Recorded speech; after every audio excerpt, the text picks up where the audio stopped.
உங்களுக்கு கடவுள் மேலே நம்பிக்கை வந்தால் இந்த வீடியோவை லைக் பண்ணி சப்ஸ்கிரைப் பண்ணுங்கள். பார்ப்போம் எத்தனை பேர் கடவுள் பிடிக்கும். இப்போ நம்ம கடவுளோட கிப்லி இமேஜ் தான் பார்க்க போகிறோம். இதை நீங்கள் கண்டுபிடிச்சிருந்தீங்களா இல்லையான்னு பார்ப்போமா? கண்டுபிடிச்ச கமெண்ட் யூஸ் பண்ணு. இது யார்? வேற யாரும் இல்லை, நம்மளோட பிள்ளையா இருக்கு. அடுத்ததா இது யார்? கமெண்ட்ல சொல்லுங்க. இது யாரு?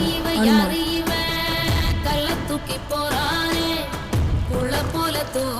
அடுத்ததா இவங்க யாரு? இவங்க 2 பேரும் இந்த கடவுள் சொல்லுங்க. இவங்க 2 பேரும் கிருஷ்ணா ராதை. அடுத்ததா இவங்க 2 பேரும் யாரு? கமெண்ட்ல வேகமாக சொல்லுங்க. இவங்க தான் சிவன் பார்வதி. அடுத்ததா இதை நீங்களாக தான் ஆன்சர் சொல்லணும். இவர் யார்? தமிழ் கடவுள். யார் இவை? முருகப்பெருமாள். ஓகே, நான் வீடியோ முடிச்சுக்கிறேன். பாய்.